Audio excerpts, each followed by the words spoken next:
My file here says the Rotary All Candidates Meeting. You know what they say in baseball, you got to be able to hit the curve. So we got a curveball today. We knew the Liberal, Lisa Marie Wilson, was not going to show up because she had other commitments. We didn't know that Pekka Rio, the NDP candidate, was not going to show up. But why am I dwelling on them? We have two candidates here. Bonnie North of the Green Party on my left, and beside Bonnie is the Conservative, and our sitting MP. Still have that job? Not technically. So not technically, John Broussard. A warm welcome.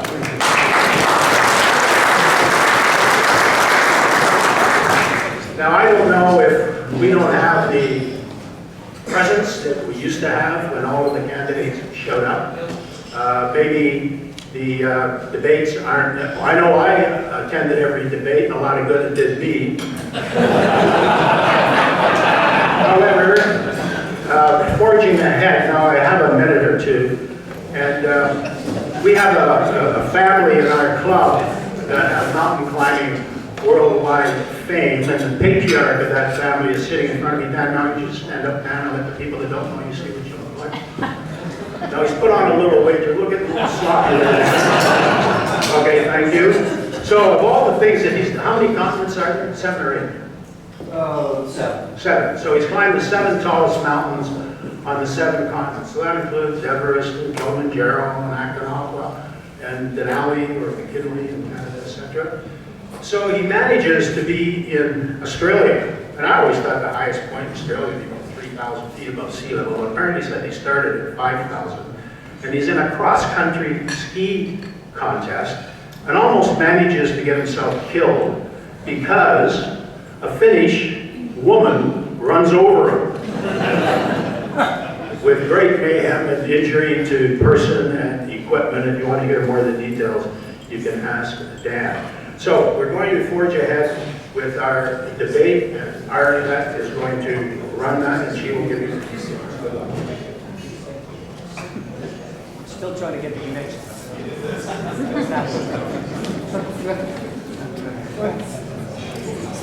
Thanks, past President Rob, President Craig, fellow Rotarians, guests, very special guests. Thank you for joining us today. Our format will be as it was last week when we did the Barrie North all candidates meeting. Although because we are short a couple of candidates, we're going to expand the time, or increase the amount of time that they have to answer. So they will each have 3 minutes to introduce themselves and then have 2 minutes to answer each of the questions. They have already been given 2 of the questions previously, and we're not sure how many more questions will come after that, but obviously they will not know what the questions are until they hear them. Our senior statesman, Ernie Rotman, is once again doing the timing. When there is 10 seconds left to go, Ernie will be raising the flag, and that is your warning that it's time to wrap it up. So, the first question that we have today, which, as I said, the candidates are already aware of. Sorry, I skipped my own notes. We're trying to speed this up. Because we got this time, that's right. I'm sorry. So,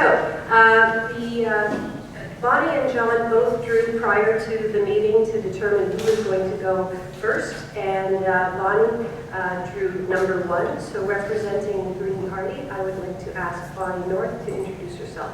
Bonnie.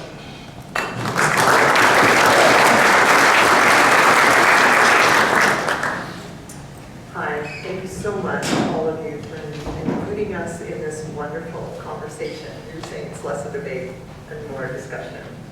My name is Bonnie North. I'm the Green Party candidate for Barrie in Isabel. I'll just tell you a little bit about myself. I'm former military. I'm a registered nutritional consultant. I have been a community volunteer and sandwiched in there. I, with my husband, successfully raised our son into adulthood. And in the community, I volunteered for such organizations like CARP, the Urban Pantry, and Living Green. And I'm also in another role, the deputy leader of the Green Party of Ontario. So I've been looking forward to coming to talk to you today about something that your Green MP is very important to us as Greens, and that is I need you to help us work out the out of control and rising deficit that we're facing. And so when politicians get elected, they almost act as if they're given a credit card. And it must be exciting, but the problem is that credit card actually belongs to all of us. And they wind up spending our money, and they don't seem to care about the bill. But the problem is, it's our kids, it's us, it's our grandkids who have to pay that bill. And if you look at the Ford government, you can see a clear example of a party whose entire campaign slogan was respect the taxpayer, but after election, exactly the opposite. And instead, they spent millions on of our taxes on canceled contracts, lawsuits, racetracks, and beer. And the deficit exploded.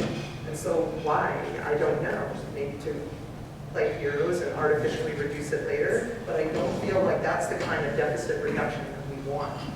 So Andrew Scheer encourages us to compare the previous Wynne government to the Trudeau government, but it cuts both ways. And so we can also compare his campaign to the Ford campaign. And running without a platform is not very good because we never know what to expect. And I get that it's probably hard to trust any politicians right now. And I agree with you.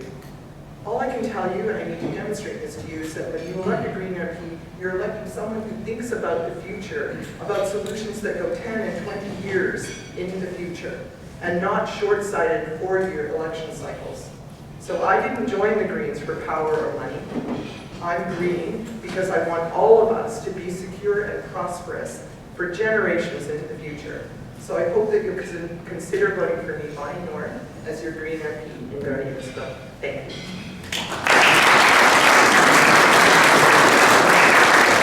Thank you, Bonnie, and representing the Conservative Party, John Broussard.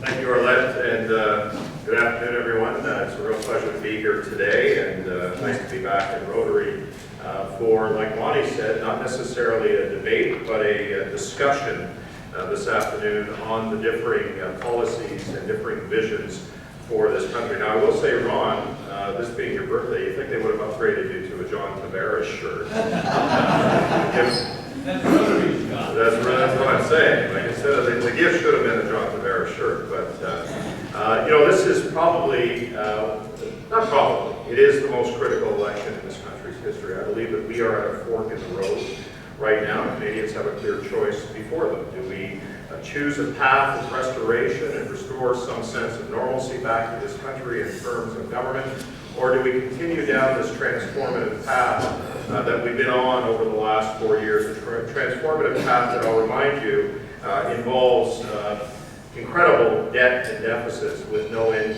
in sight. It also involves the fact that Canada has never been more alone on the world stage as it is today.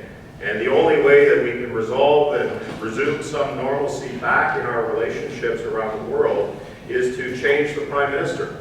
Because this Prime Minister has lost a lot of those relationships over the course of the last 4 years.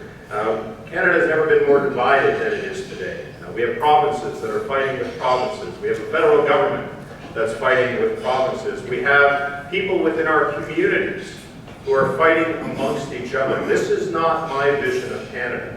This is not Andrew Scheer's vision of Canada. You know, oftentimes over the last 4 years, we've heard that diversity is our strength. Diversity is one part of our strength. Unity is our strength. And what unifies us as Canadians is what is the most important thing in this election. And there are great challenges ahead. We have an affordability crisis that's going on in this country right now. People feel like they're just getting by and that they're not getting ahead. We've had businesses that have been under attack by this current Liberal government over the last several years. And if it wasn't for Conservatives and business leaders like yourself and Chambers of Commerce standing up against this Liberal government for the types of tax changes that they were talking about, it would have had a dramatic impact within corporations and those people who employ a large majority of Canadians across this country. Now, in order to face these challenges, we must all come together. We must all be united. And I remember Patrick Brown, and many of you have heard him speak over the years. He says that there's no monopoly on a good idea, and I believe that. It doesn't matter whether it's a liberal idea, an NDP idea, a conservative idea, or a green idea. If it's a good idea, we need to work together to make that happen. And some of those challenges do involve climate change and the impact that it's having on the world. You've seen parties basically leaping over themselves to try to come up with some sort of solution to climate change. And I call it an over-politicization of the process. And we can talk a little bit more about that. But the most important thing in this election is that we return to some sense of normalcy, and I'm asking for your support in the upcoming election. Thank you.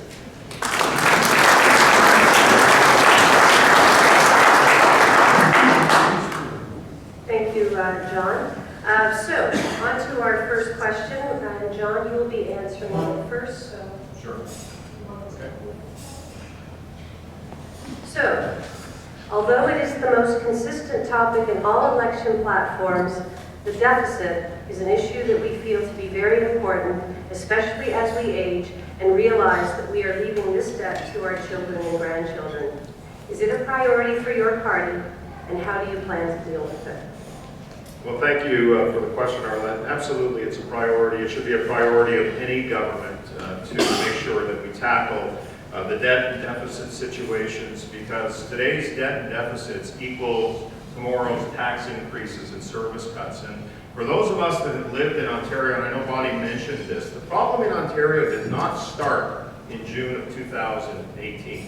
The problem in Ontario started 16 years ago when Dalton McGuinty was elected the premier of this province. We have $350 billion in debt in this province. We have deficits of $8 billion. We were spending $40 million more a day than what we were taking in, and spending $1 billion on interest payments alone that weren't going towards services for Ontarians. And so the challenge that we have today is that Justin Trudeau is taking us on the same path that Kathleen Wynne and Dalton McGuinty have taken us on. Just this week, they announced their platform, and there was a $2.74 billion gap within their platform. The deficit for next year alone will be $27 billion. In fact, Finance Canada says that there's no end in sight for the deficits until the year 2040. And think of the impact that that has on the services that we're going to provide to Canadians. We've all felt that here in Ontario, and we certainly can't go down that same path. And the other situation that's going to happen under the current Trudeau plan is that they're going to be adding another $100 billion to the debt. The debt payments alone in Canada, if they're $1 billion in Ontario, they're going to be $35 billion in Canada. That's $35 billion that should be going to services for Canadians, especially health care and other services, to make sure that we look after the most vulnerable. But instead of that, foreign bondholders and debt holders will be collecting Canadian tax dollars when it should be going to services. So absolutely, yes, making sure that we manage our debt and deficit situation is important, not just in this province, but in this country. We can't be heading down the same path that we have in Ontario.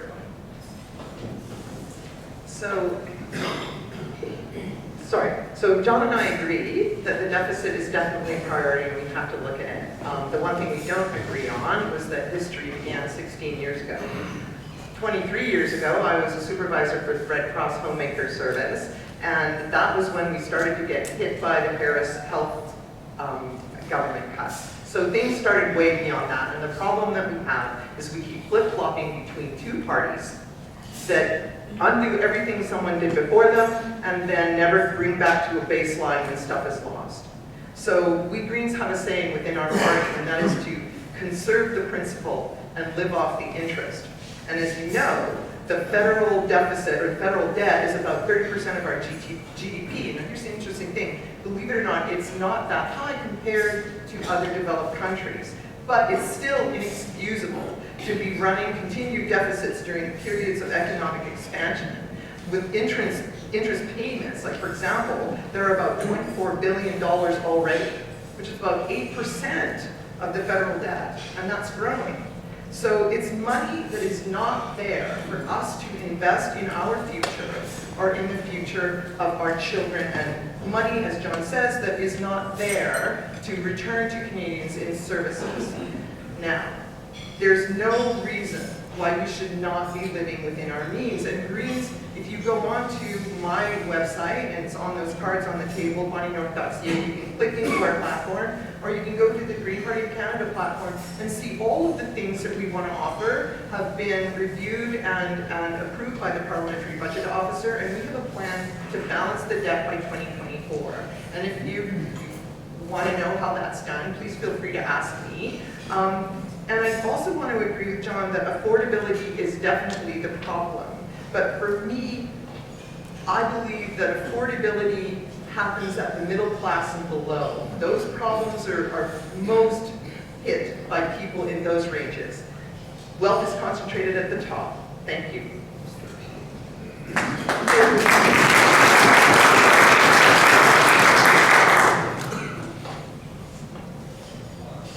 Okay, so the second question, and Bonnie, you'll be answering it first, is the environment is a very important topic in both our country and the world in general.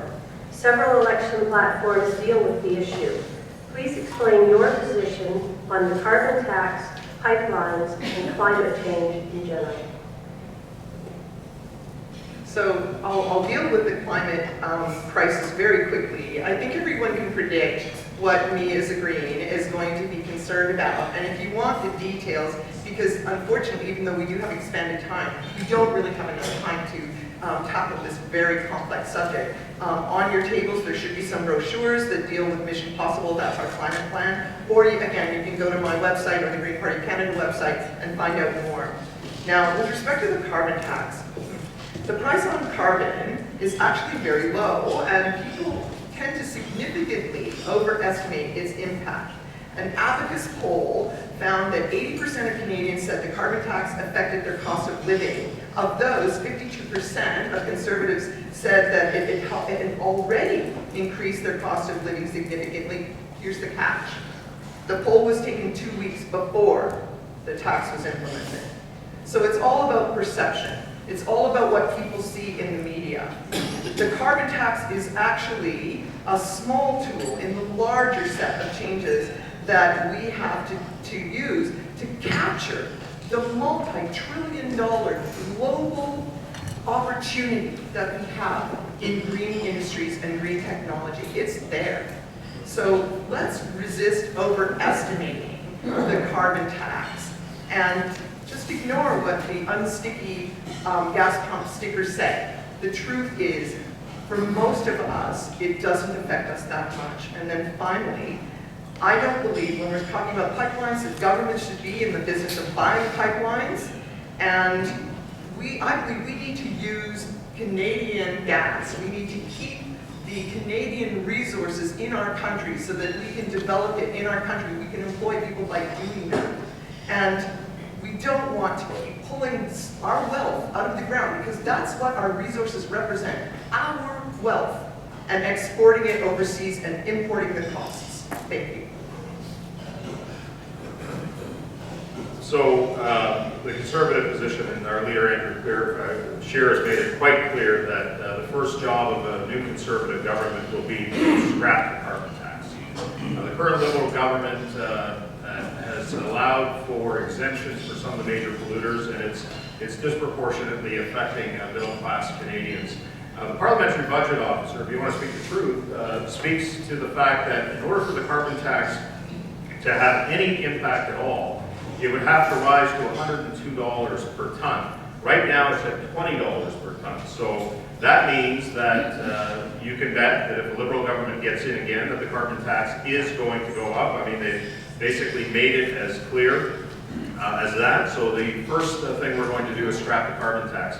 The second thing we need to do is make sure, and our real plan for the environment speaks about incentivizing businesses here in Canada by creating a low corporate tax environment for those companies who are developing and creating green and clean technology here in Canada. And the idea behind it is to provide that incentive, and then once they get to the position of commercializing it, then we can use a Canadian clean brand that we're calling to export those products globally in order to help mitigate the impacts of climate change, which, by the way, is not just happening here in Canada, it's happening around the world. We have Canadian technology, Canadian ingenuity, Canadian innovation that we can export around the world and help those larger carbon polluting countries to reduce their greenhouse gas emissions. Now, on pipelines, this could take a long time, but Andrew is proposing a national energy corridor to provide some certainty as to where those linear types of projects go, not just pipelines, but telecommunications, clean energy as well.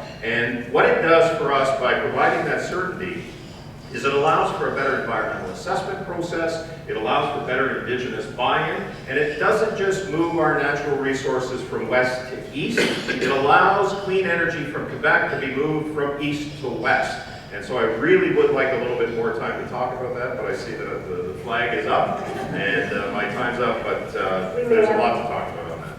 We may have a little bit of time at the end. Thank you. Okay, so now we're going to move into the questions that the candidates do not know in advance. And because I think we are going to have some time at the end of the meeting, I want you to start thinking of some questions that you might have to ask the candidates.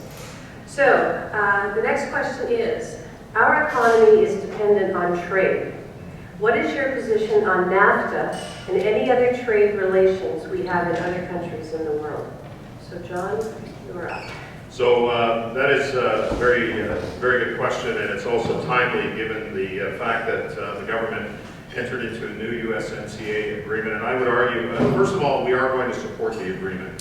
Canada and the United States trading relationship is the most important trading relationship that we have in this country, and we'll continue to support that. Our leader, Andrew Scheer, has said that he will look at the agreement in full and develop a good working relationship with the President of the United States. If there are things that need to be changed, then we will work towards that. But in essence, we are going to support the current trade deal.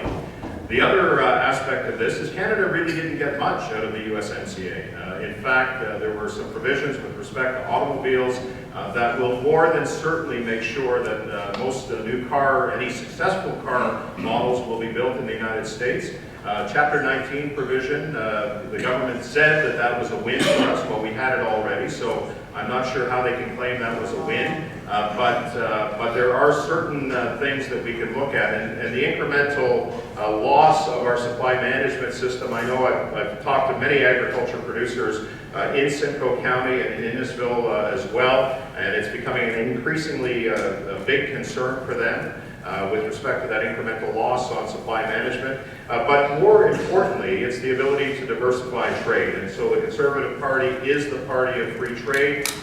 We had more free trade deals than any other government prior with the Harper government, and we're going to continue to look at diversifying our trade markets.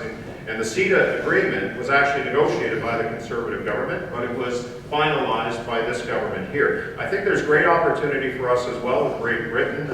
I know that the CANZA proposal, the Canada, Britain, Canada, UK, and New Zealand opportunities are there for us to express and increase our trade with those countries as well. And so see that the flag's up, and boy, time goes quick when you're doing this. There you go. So we Greens absolutely believe in free trade agreements. What we have a problem with are the embedded international corporate control over everything that happens in our country. So for example, if we have a free trade agreement with another country, let's say China, and then at the local level, we pass laws, municipally, provincially, or federally, that interfere with, say, China's ability to make money through their trade agreements, then embedded into these agreements, they can sue us. These lawsuits happen in secret tribunals. We don't know what the outcome is until after it's all said and done, so it's not publicized. And then that is paid by all of us. That's paid by us, the taxpayers. So countries outside of our jurisdiction are making money off the backs of taxpayers in this country. So if we're going to have free trade agreements, let's not have these interstate lawsuit clauses in order for them to control how things go. And I'll give you an example of how things can really go awry. the government of Colombia, and it's not a Canadian agreement, but the government of Colombia back in 2009 made an agreement with the United States. And this was an agreement on a lot of different things in free trade, but agriculture was a big thing. And embedded in that agreement, Monsanto was able to say that indigenous farmers could not even save their own seeds, not even patented seeds, but their own seeds. And so the government started raiding their fields, burning their crops. There were riots, and finally, an entire shutdown of the country through strikes made them change that agreement. So this is how things can go crazy. And I don't know that we'll ever have riots in this country, but that said, we need to control where our money goes, and those interstate trade agreement clauses do not help us. Thank you, Bonnie. The next question is, and Bonnie, you'll be answering it first. Our country has been built on immigration. We have opened our doors to many nations, both to grow our workforce, but also to provide a safe haven for refugees.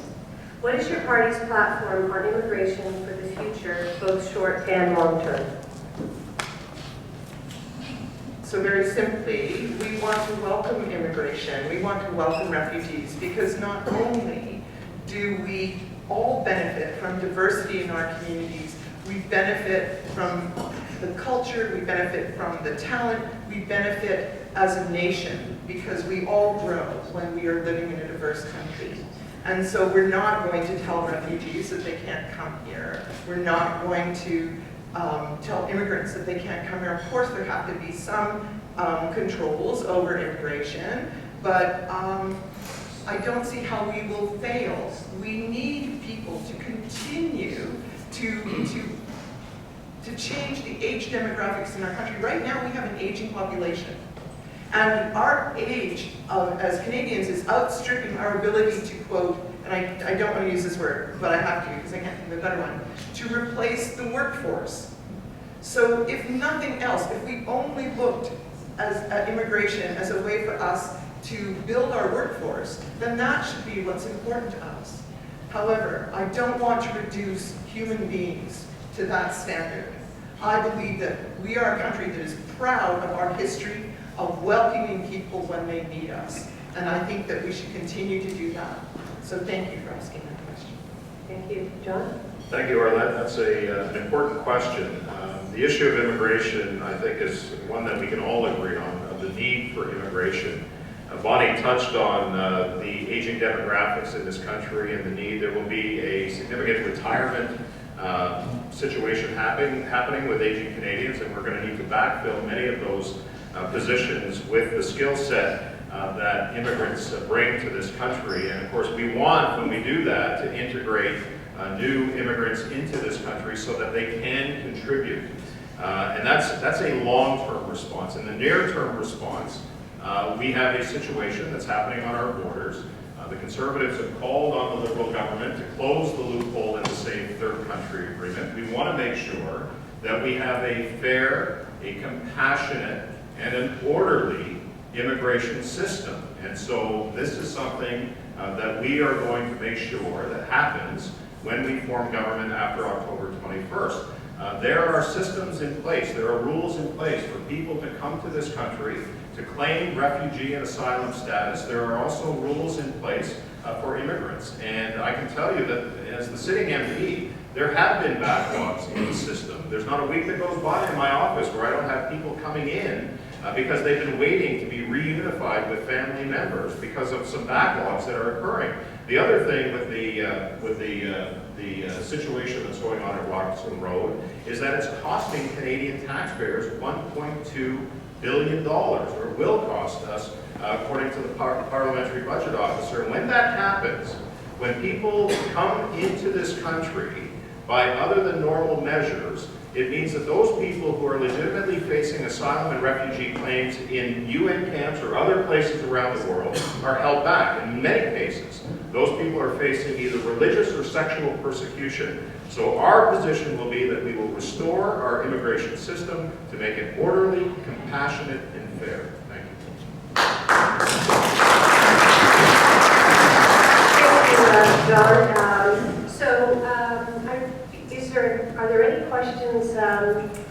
you can ask from the floor. And while we're waiting for this, President Craig, talk about he's gone through 3 times. That's not my fault.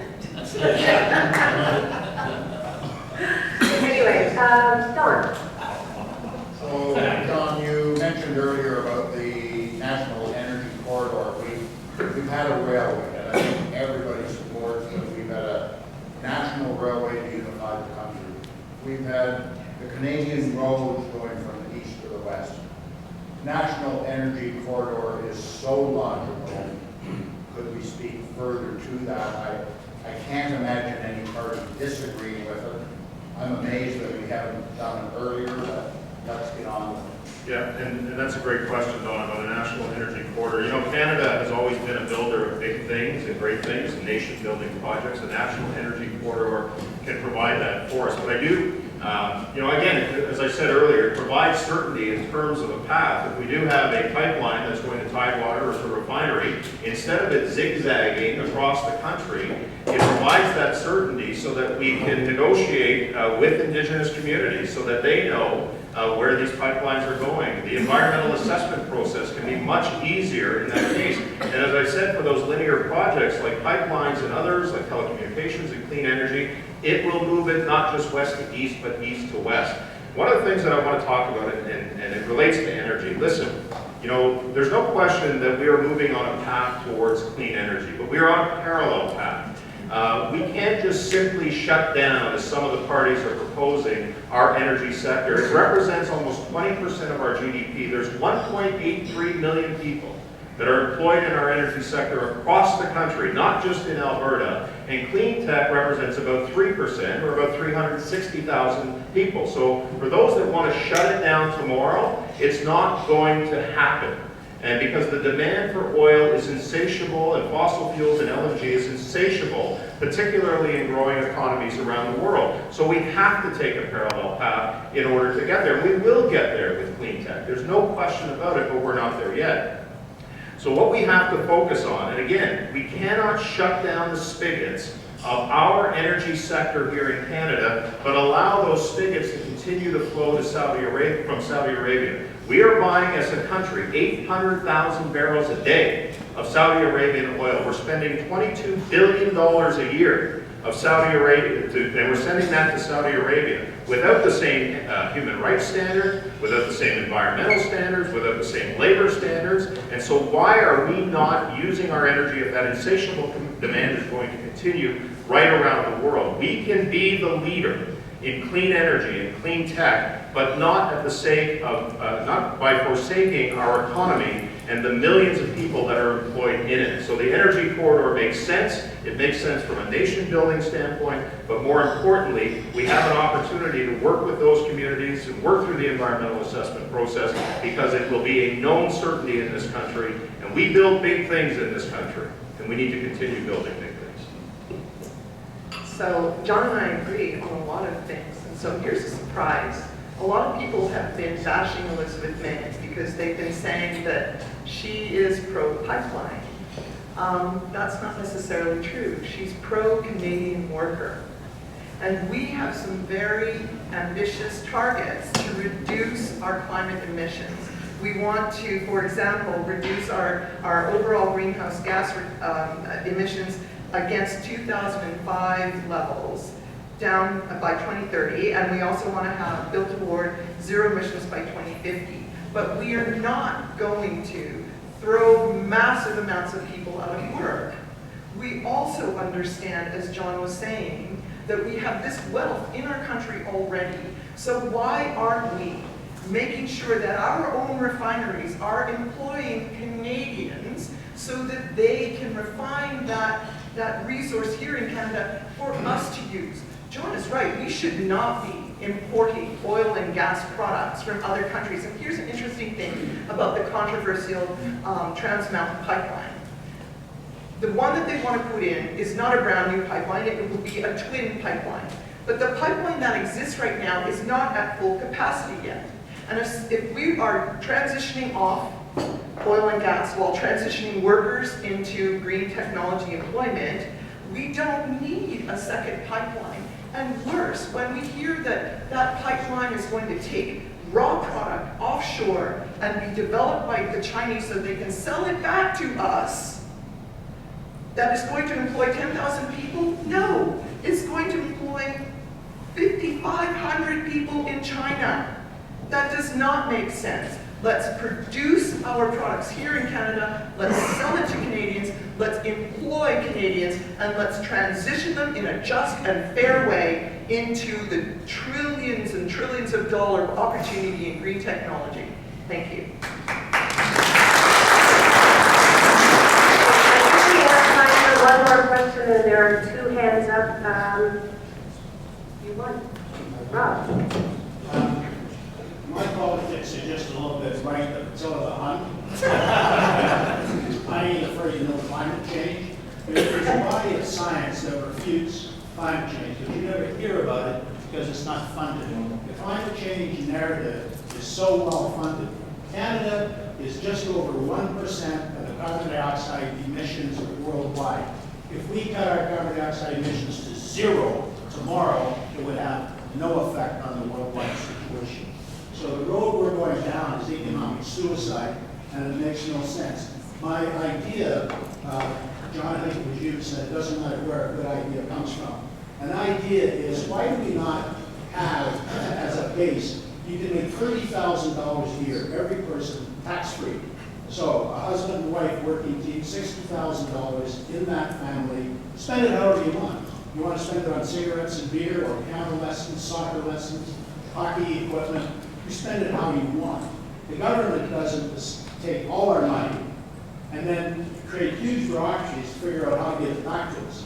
And what they subsidize piano lessons or soccer or something else, or they subsidize this. That's all vote buying. They say, where are the votes? That's what we'll subsidize it. So is it a good idea, or how would you respond to that? To leave the money in the pockets of the people and let them decide how they want to spend it, less government and less government in our lives, making the choices for us. I'm sure your time is up.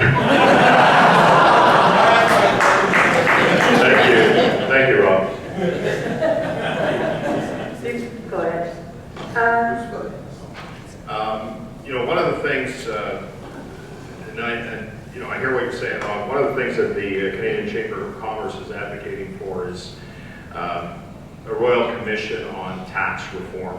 And just what that looks like, I don't know at this point. I know that we've had Parent Beatty in to speak to the leadership team of the party. And I think Bonnie and I both agree on that, that tax reform is required. And on the issue of economic suicide, I agree with you. And I think those are the things that I tried to explain earlier, that we cannot shut down one arm of our economy, 20% of our GDP, and expect it not to have an impact on people in this country. And it's not just a direct impact, there's ancillary impact. There are businesses here in Barrie that work to supply our energy sector in all forms, whether it's clean tech or fossil fuels or LNG. And so,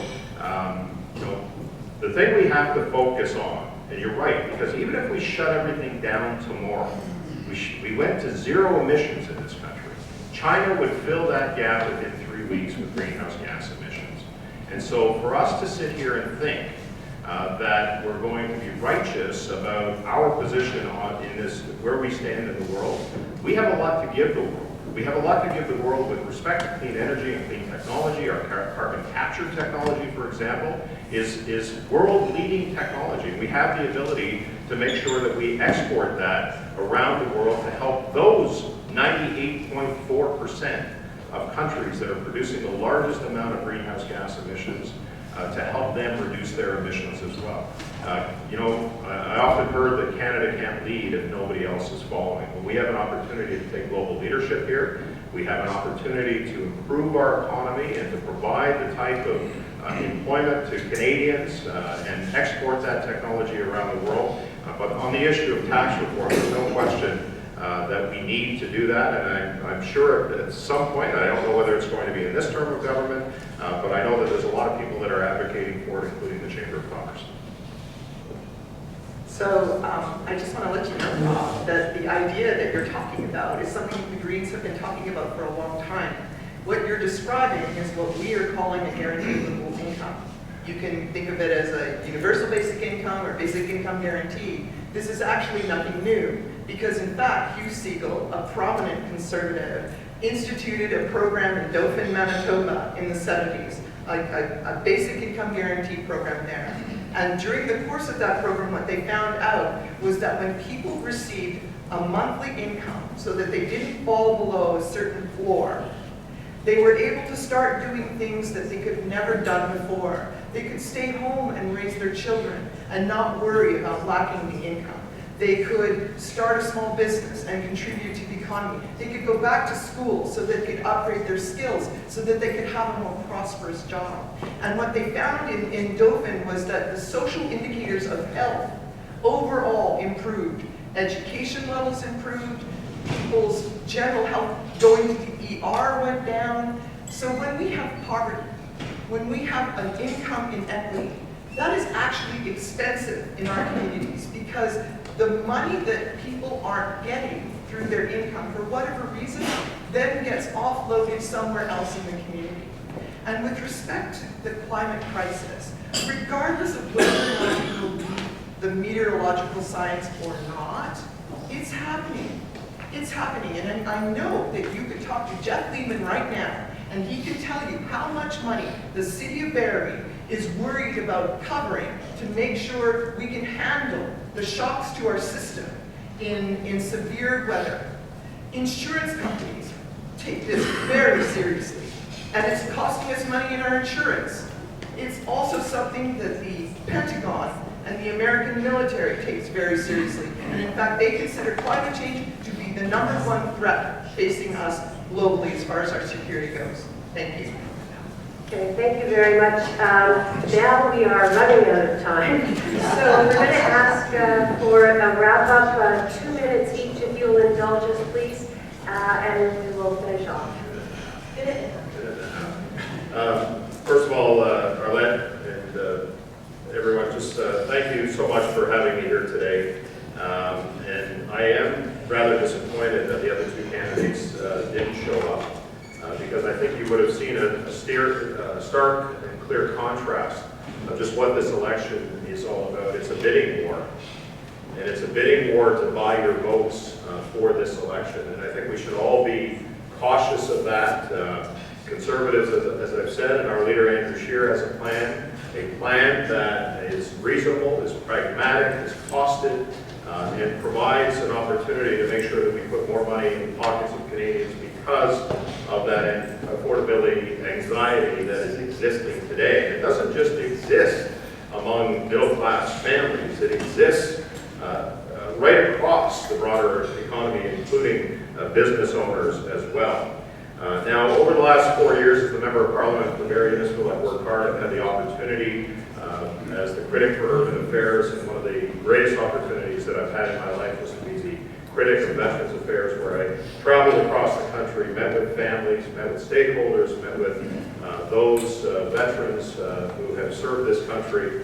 And I will tell you that every day that I sit in that House of Commons, I think about those lives that have been lost, and the blood that's been spilled, and the families that have been decimated by war, to allow me that privilege to sit in our symbol of democracy. And it's not something that I take lightly. I treat it with the respect and the reverence it deserves because of those sacrifices that have been made. I've worked very, very hard over the last 4 years. Many of you know that. Many of us have had interactions, whether it's business related, whether it's personal as well. And I will continue to work hard on behalf of the people of Barrie in this bill and be their strong voice in Ottawa, but I'll also be a strong voice in a reasonable and pragmatic manner, understanding the role of a Member of Parliament and just what that entails. And I really appreciate the opportunity to be here and to speak to you today. There are so many issues that are facing this country, and as I said at the onset, we must face them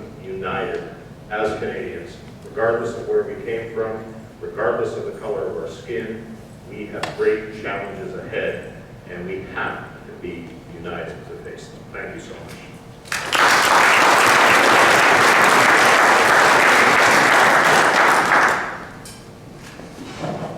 Again, thank you so much for having me here today. And we've talked about money, and we've talked about stakes in this election are extraordinarily high, especially for those of us who care about reducing the ballooning deficit, so we aren't wasting money on higher and higher interest costs. But more important than that, I believe, at the core of this election is trust. Whatever we politicians promise you, those plans are meaningless without transparency, without accountability, and without honesty. And these are core values that need to be demonstrated in our community and in Ottawa. So please choose carefully who you want to trust and reward with your vote, and what sort of ethics you demand from your MP. As your Green MP, I promise to act with long-term interests of all of us in mind, and I pledge to act with authenticity that I hope you've seen in me today. And I fully expect you to hold me accountable to you for everything I've talked about down to the bottom dollar. So I'll leave you again with a reminder that we always must conserve the principle of our wealth, be it environmental or financial. And as your Green MP, it's our motto to preserve the principle of our resources and live off only the interest. So I'm asking you, please, and trust me, Bonnie North, as your Green MP, with your vote in Barrie Innisfil. And as I had mentioned, go to bonnienorth.ca to find our platform and the costing of our platform. And remember that we're looking toward balancing the budget in 2024. So thank you so much for your time today.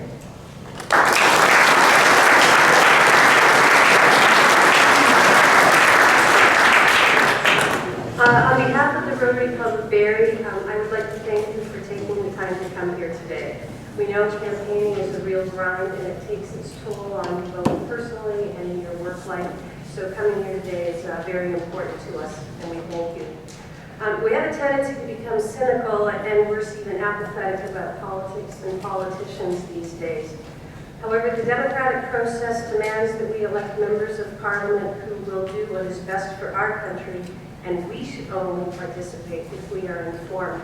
My good friend Glenn Roberts, who's visiting from Lossian out of Scotland, we've had a lot of chats this week about Brexit. So if you want to know, see an issue that really is having a difficult time being resolved, that's a big political issue. So anyway, thank you once again, and best of luck to both of you.